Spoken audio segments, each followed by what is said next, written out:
नमस्कार। आज हम बात करेंगे महाशिवरात्रि की। ये एक ऐसी रात है जो सिर्फ एक त्योहार नहीं बल्कि अपने अंदर कई गहरी और शक्तिशाली कहानियों को समेटे हुए है।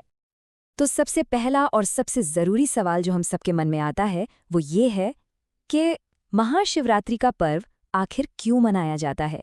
क्या है इसका असली महत्व? और पता है, इसमें सबसे दिलचस्प बात क्या है?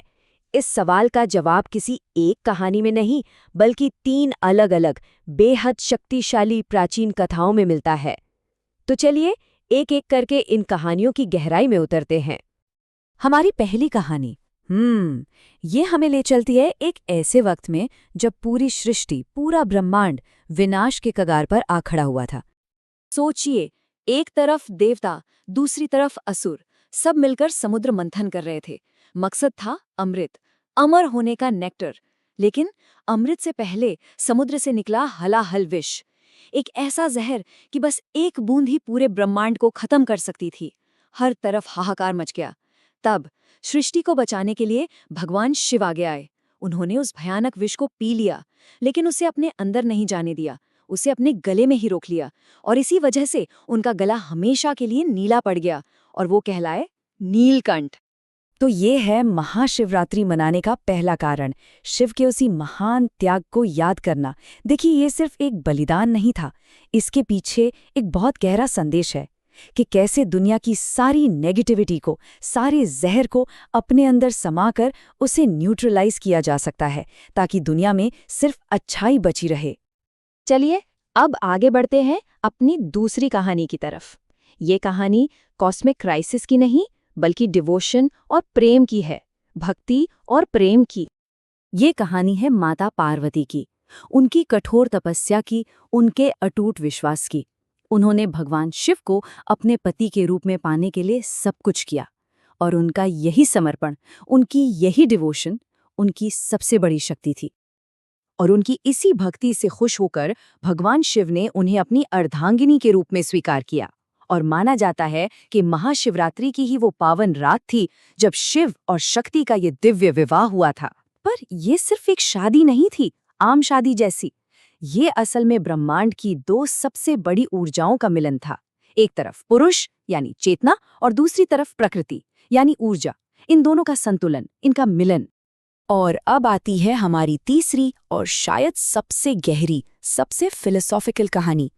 ये कहानी हमें दिव्यता के यानी परमात्मा के असली स्वरूप के बारे में कुछ बताती है। तो हुआ कुछ यूं कि एक बार सृष्टि के रचयिता ब्रह्मा और पालन करने वाले विष्णु, इन दोनों के बीच एक बहस शुरू हो गई। बहस इस बात पर कि दोनों में से बड़ा कौन है, सुप्रीम कौन है।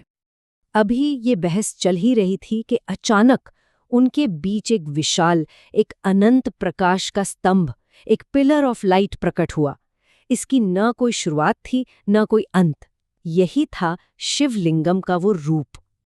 तो दोनों ने तय किया कि इस स्तंभ के छोर को ढूंढेंगे। ब्रह्मा जी गए ऊपर की तरफ ये पता लगाने कि इसका टॉप कहाँ है, और विष्णु जी गए नीचे की तरफ इसका बेस, इसकी नींव ढूंढने।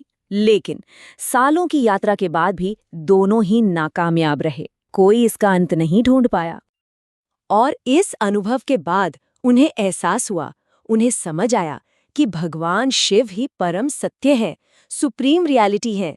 वो अनंत है, इन्फिनिट है। उन्हें न तो मापा जा सकता है, न ही पूरी तरह से समझा जा सकता है।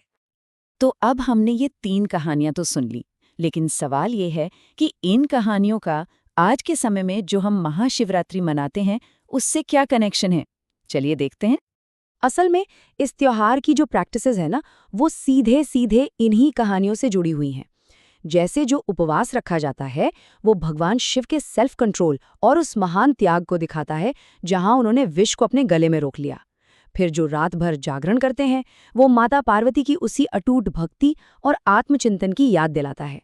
और जो पूजन किया जाता है वो असल में ब्रह्मा और विष्णु की तरह ही उस अनंत दिव्य ऊर्जा के आगे सरेंडर करना है, जिसे हम पूरी तरह से कभी समझ नहीं सकते।